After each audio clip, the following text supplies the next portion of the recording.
카톡에 온 배달업체에서 제게 카톡으로 문자를 보냈습니다. 잘 들어보시고 카톡 내용이 뭔지, 제가 배달한 상품이 무엇인지를 맞추는 분에게는 오늘 점심에 맛있는 점심을 2그릇 먹을 수 있는 특전을 드리겠습니다. 자, 제가 주문한 상품이 뭔지를 보세요. 주문량이 폭주하여 배송이 2-3일 정도 늦어지고 있습니다. 송구스럽게 생각하오니 이 점 너그럽게 양해 바랍니다. 늦어도 2019년 1월 1일 0시까지는 정확히 배달되도록 하겠습니다. 반품 또한 되지 않으며 본인을 추적할 수 있는 고성능 칩이 내장되어 끝까지 배달됨을 알려드립니다. 집안에 없는 척 시침이 떼고 주무시든 외국 여행을 가시든지 수단과 방법을 가리지 않고 반드시 주인을 찾아가는 시스템으로 되어 있습니다. 택배료는 무료이고 추가 주문은 불가합니다. 흰머리와 눈가의 주름살, 빗, 뱃살은 사은품으로 함께 배달됨을 알려드립니다. 대리 수령, 양도, 양수 절대 불가 상품임을 알려드립니다. 이 상품이 뭘까요? 그죠, 나이. 정확히 말해서 나이 1살. 나이 1살. 여러분 어떠십니까? 내일 모레만 되면 2019년도가 돌아올 텐데, 여러분 이렇게 나이 1살 먹는 게 기쁘세요? 아니면 슬프세요? 기뻐요? 기쁘십니까? 어린아이들은 좀 세월이 왜 이렇게 빨리 돼서 어른이 되고 싶다 이렇게 말하지만, 나이가 지극히 드신 분들은 왜 이렇게 나이가 빨리 가나 이런 염려, 정말 엊그제 같은데 벌써 1년이 후딱 지나갔네? 뭐 이런 생각을 하게 될 겁니다. 그러나 여러분 기뻐하십시오. 나이 먹는 게 기쁨입니다. 왜냐하면 예수님께 갈 날이 더 가까이 와 있기 때문입니다. 성경은 얘기합니다. 내 겉사람은 후패하나 속사람은 날마다 뭐하다고요? 새로워진다 라고 말합니다. 그런 의미에서 옆 사람에게 한번 이렇게 축복할까요? 지금까지 하나님이 인도하셨습니다. 다시금 새해를 바라보면서 주 안에서 새해 복 많이 받으세요. 할렐루야. 오늘 우리 마지막 주일을 맞이해서 본문의 말씀 의지해서 마지막이 좋은 사람이라는 제목으로 함께 은혜의 말씀을 나누길 원합니다. 어떤 사람은 처음에는 좋게 시작하고 거창하고 화려하게 시작했다가 마지막에 흐지부지 끝나는 사람들이 있습니다. 이런 인간을 용두사미형 인간이라고 말합니다. 근데 그와 반대로 날마다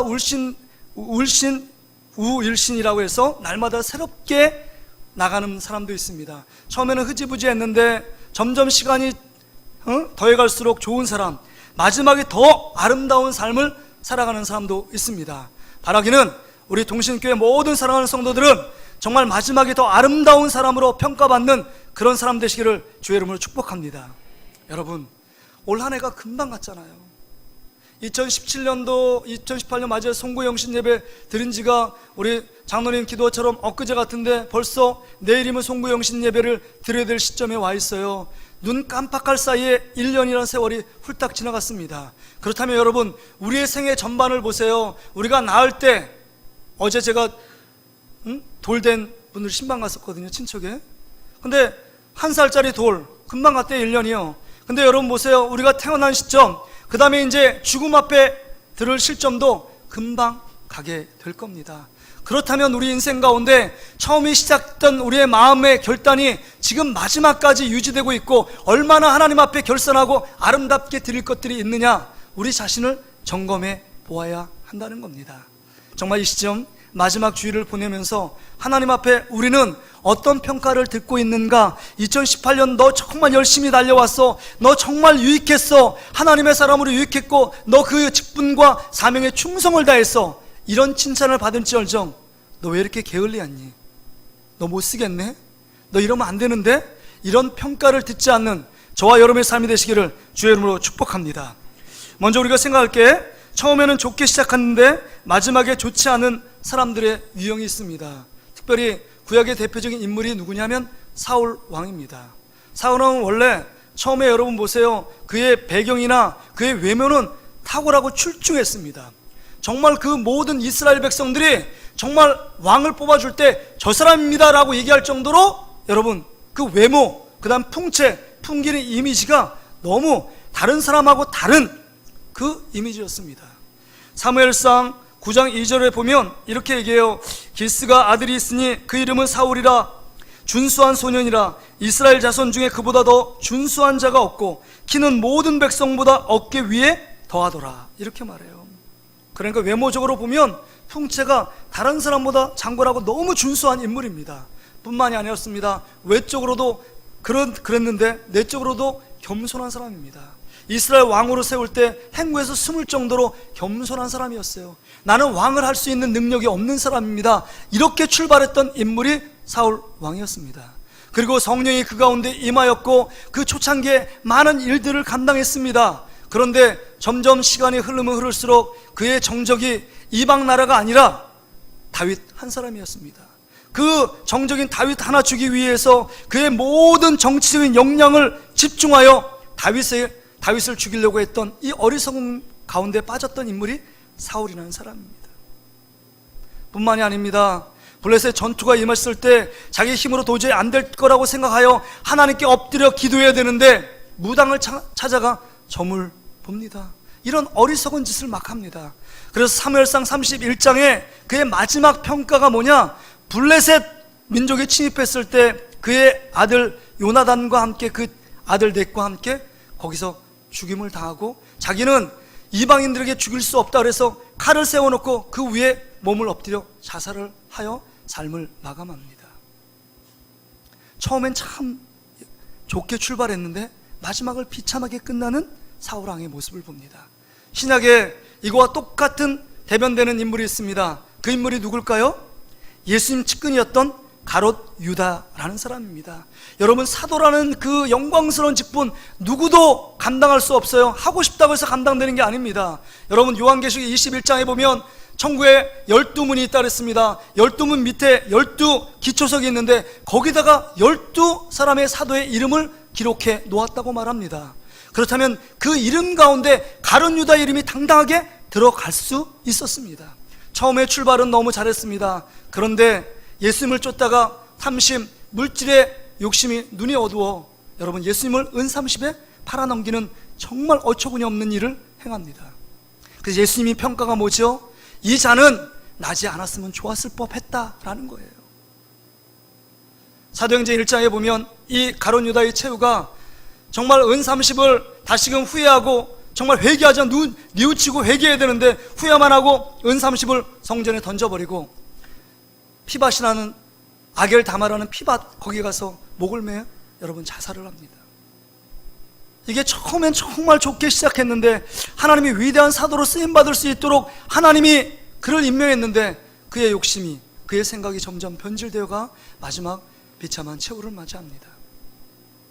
여러분, 이런 두 사람의 불의의 인생을 보면서 우리가 어떤 생각을 해야 되겠습니까?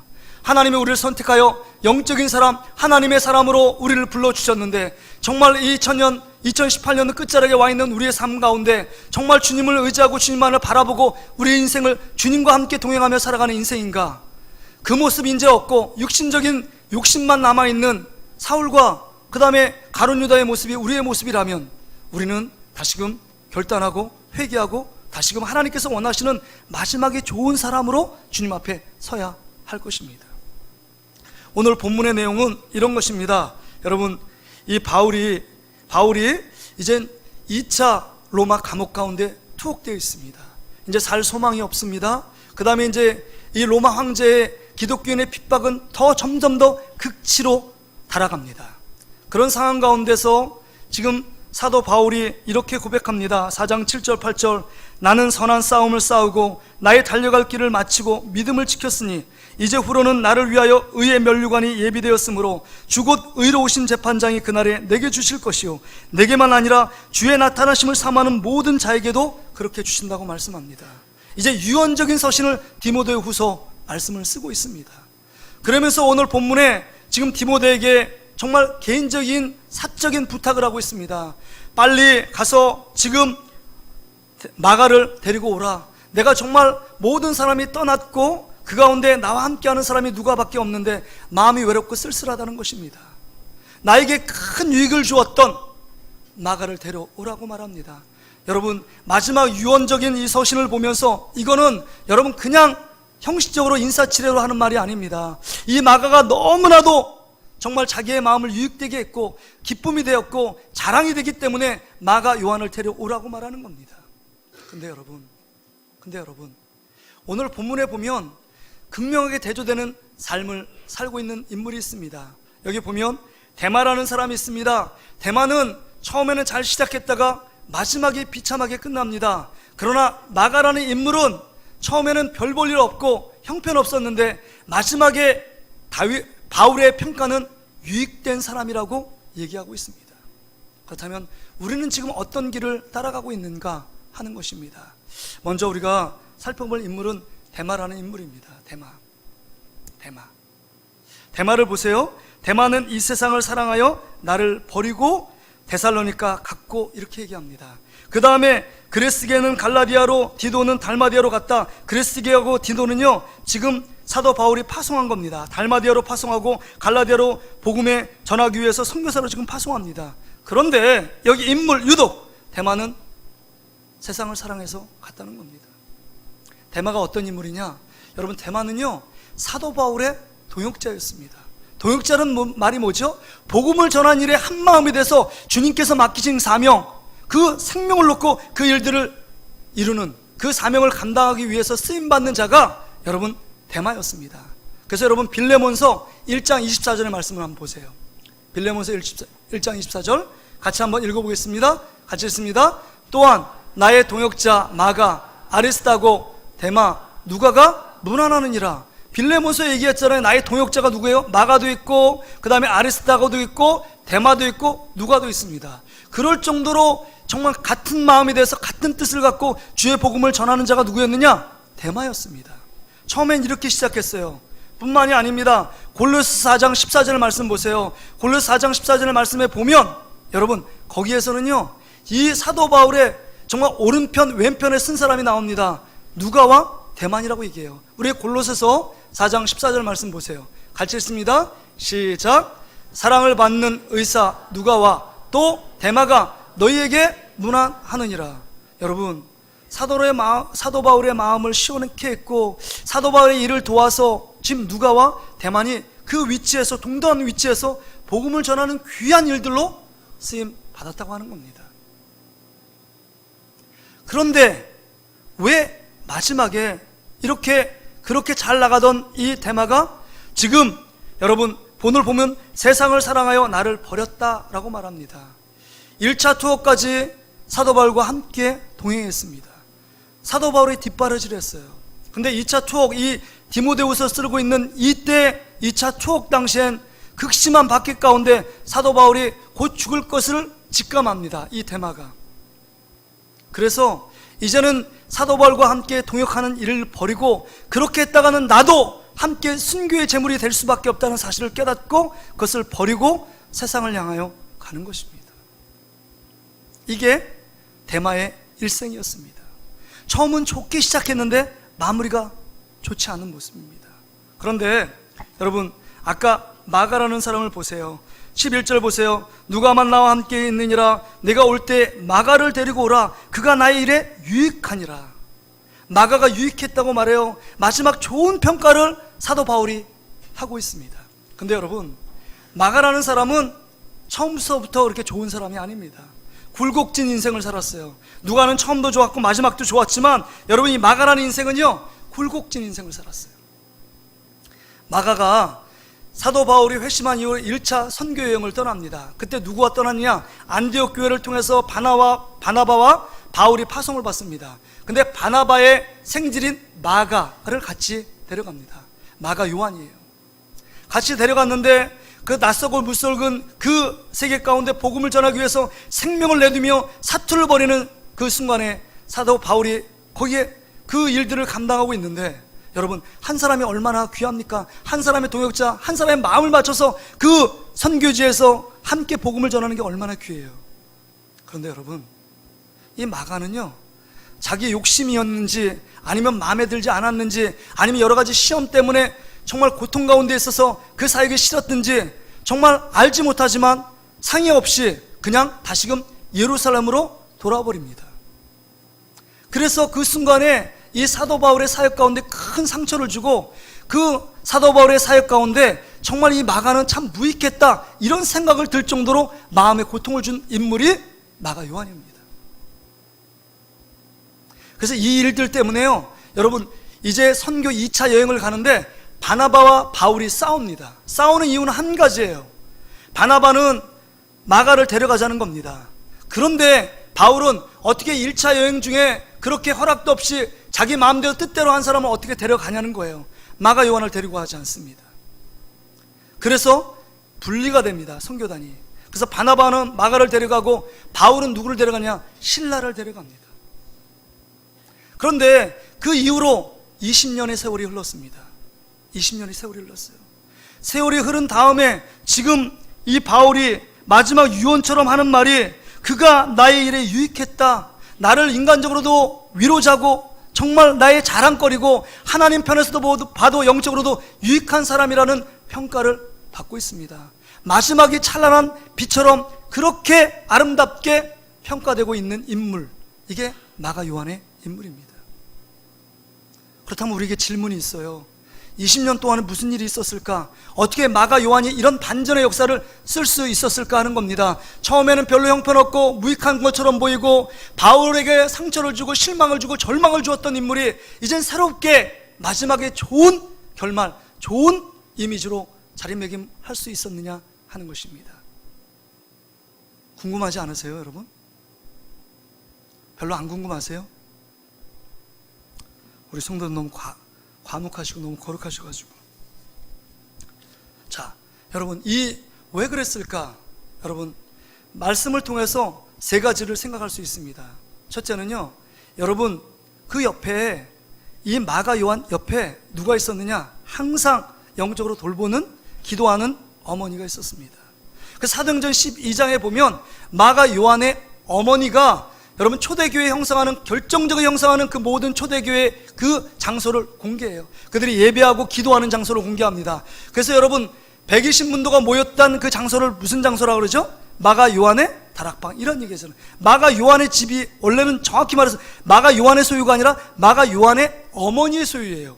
그러니까 예루살렘에 가장 부유했던 집안 중에 하나 있던 마가 요한 아들, 그의 어머니가 그 집을 소유하고 있었던 것입니다.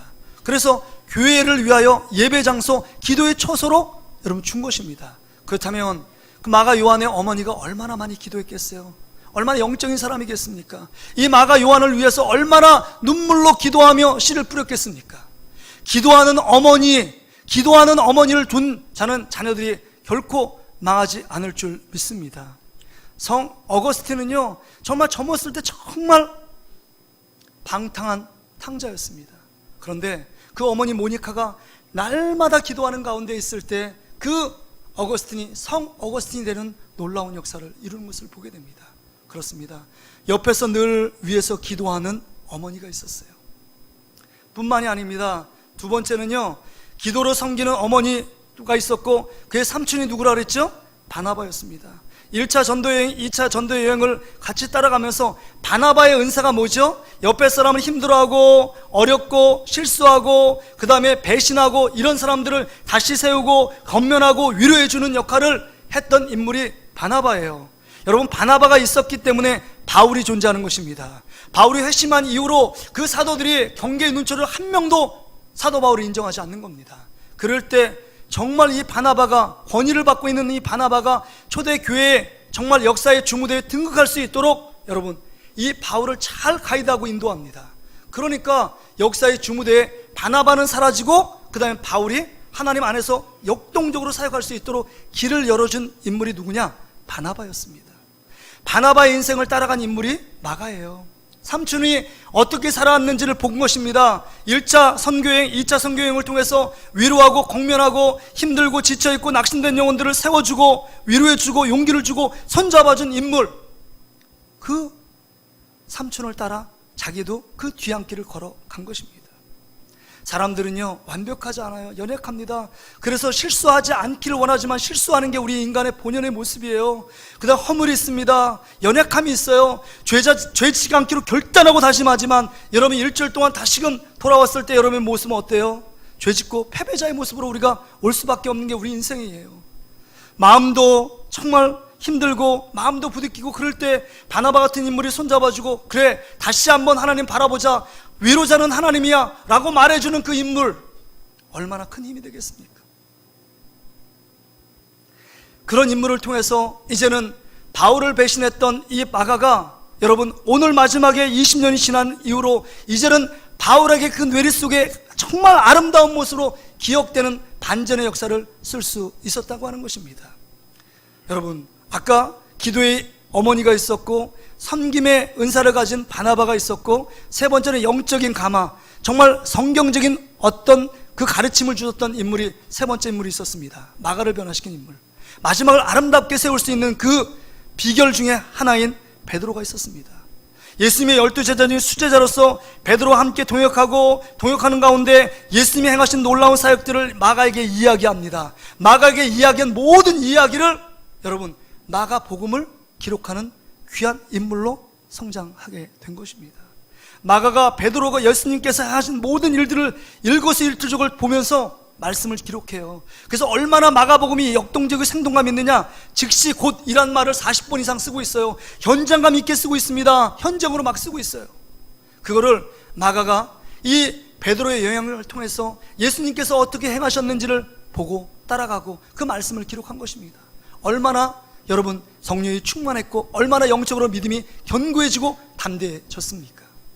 그게 지금 마가를 마가답게 변화시킨 증거들입니다.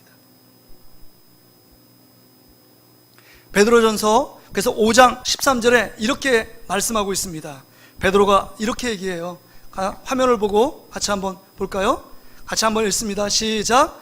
택하심을 함께 받은 바벨론에 있는 교회가 너에게 무난하고 내 아들 마가도 그리 하느니라. 지금 이 베드로가 뭐라고 얘기하느냐? 내 아들이라고 얘기해요. 육신적으로 낳은 아들이 아니라 영적으로 나의 정말 예수 그리스도 그분을 증거하고 영적으로 선한 영향을 미쳤기 때문에 아들처럼 키웠다라고 베드로가 고백하고 있는 것입니다. 이런 영향력 밑에 정말 여러분 마가가 마지막에 이렇게 사도 바울이 얘기하길 내 사역 가운데 정말 유익한 사람이다, 예전엔 무익한 사람으로 출발했는데 유익한 사람이 되었다라고 자랑하며 마지막 이렇게 평가를 내리고 있다는 것입니다. 저는 이 본문의 말씀을 통해서 우리 사랑하는 우리 동신교회 공동체에게 두 가지 제안을 드리고 싶습니다. 우리가 여러분 마가 같은 인생이었다면 우리 공동체에 들어와서 여러분 우리 모든 성도들이 정말 기도의 섬김, 사랑의 말로 바나바처럼 섬김, 또한 말씀으로 섬기는 놀라운 은혜의 공동체가 회복되는 역사가 있기를 주의 이름으로 축복합니다. 그래서 옆에서 상처받고 어렵고 마가처럼 실패자들이 들어와서 위로를 받고 함께 기도하는 모임을 통해서 기도의 용광로 속에 함께 들어가고 영적으로 보함을 받고 그 다음에 힘들고 어렵고 실수해도 손잡아주고 당신이 최고라고, 그래도 할 수 있다고 힘을 내라고, 이런 바나바의 권면이 있을 때 우리 공동체가 풍성한 공동체, 하나님 안에서 건강한 공동체로 거듭나게 될 줄 믿습니다. 하나님의 역사를 보자는 거예요. 우리도 연약합니다. 우리도 연약한데 다른 사람을 비판하고 정죄 왜 그렇게 했어? 그거 그렇게 하지 말아야지. 이러면 더 낙담하고 더 절망할 수밖에 없습니다. 그러나 손잡아주고 나도 그런 실수하고 나도 똑같이 양상은 다르지만 이런 것도 범죄하고 이런 것도 넘어지는데 손잡아주면서 우리 함께 갈까? 주님의 은혜 안으로 우리 함께 가자. 다시 한번 힘내, 다시 한번 예배 자리에 나와야지, 다시 한번 기도 자리에 나와야지, 우리 하나님 앞에 힘을 모아 우리 찬양할까? 이런 권면이 우리 가운데 필요합니다. 뿐만이 아니에요. 우리 전도에서 구역 속에서 그냥 여러분 그냥 식사하고 그러면 분위기가 좋아질 것 같지만 그건 절대로 좋아지지 않습니다. 그 안에 핵심인 DNA가 누가 있어야 되냐? 예수님이 있어야 되고 예수님 말씀 안에 교제가 필요합니다. 베드로가 지금 이 마가에게 하나님의 말씀, 예수님의 말씀을 전해주고 그 영적으로 세웠기 때문에 내 아들이라고 지금 당당하게 말할 수 있는 것입니다. 그렇습니다. 좋은 영향을 미치고 마지막에 좋은 사람으로 서로 세워지려면 내가 말씀을 전하면서 나도 은혜 받고 말씀을 듣는 자들이 예수의 말씀 안에서 하나 될 때 올바른 공동체, 주님 보시기에 아름다운 공동체가 그 아름다운 공동체로 변화되어질 것입니다. 그렇습니다, 여러분. 우리가 이런 삶을 살아야 돼요.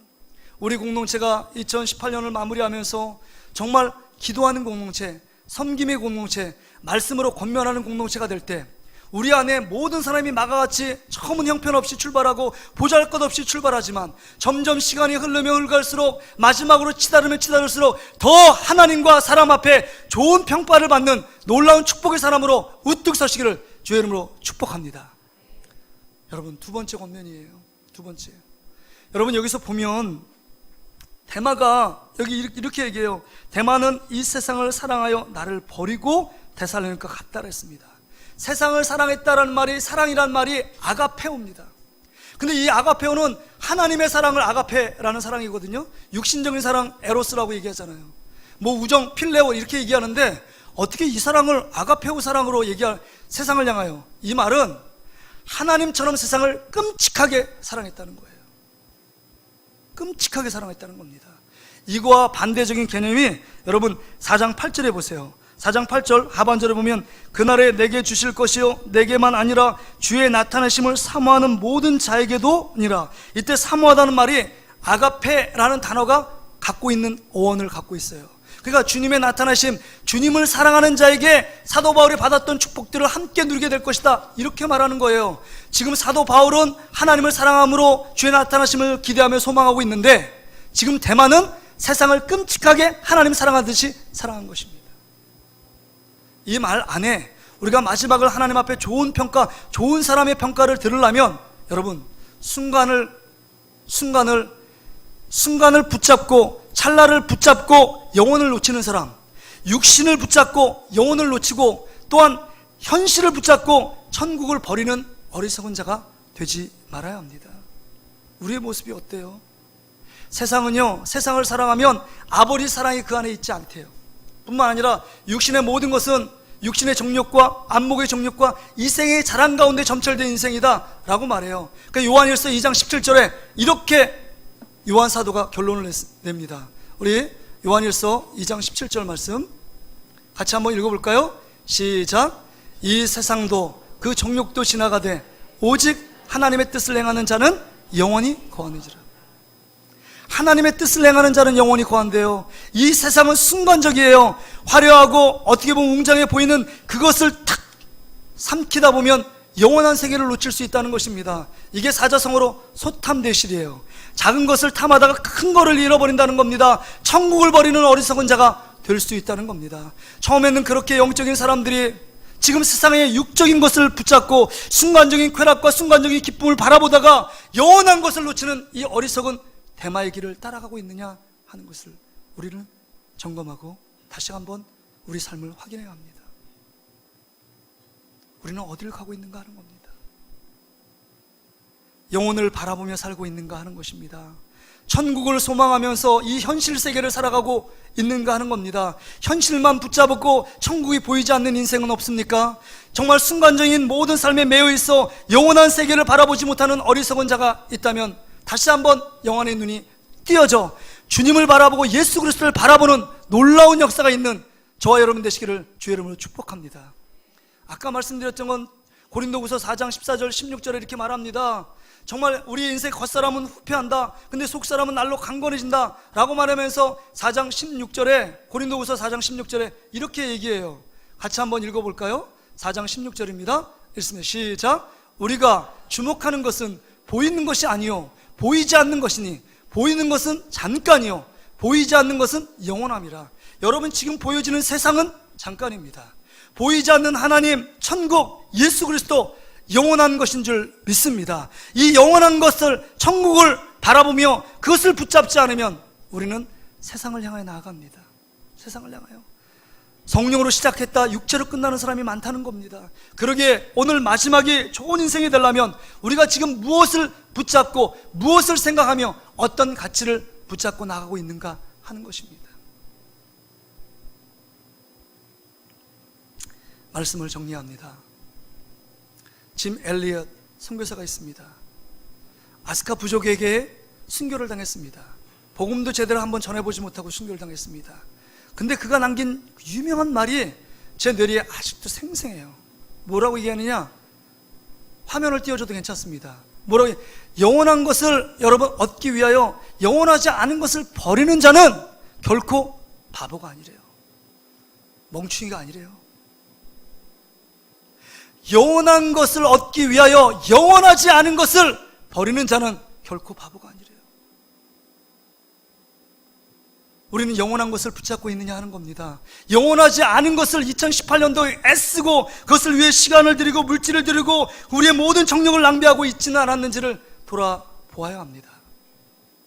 정말 영원한 가치 되시는 하나님, 예수님, 성령님을 붙들고 주의 말씀을 붙들고 살아갈 때 우리 인생의 마지막 하나님의 평가가 정말 너의 삶 가운데 유익한 사람이었어, 이런 평가를 받는 저와 여러분의 삶 되시기를 주의 이름으로 축복합니다. 우리 같이 한번 기도할까요? 같이 한번 기도합시다.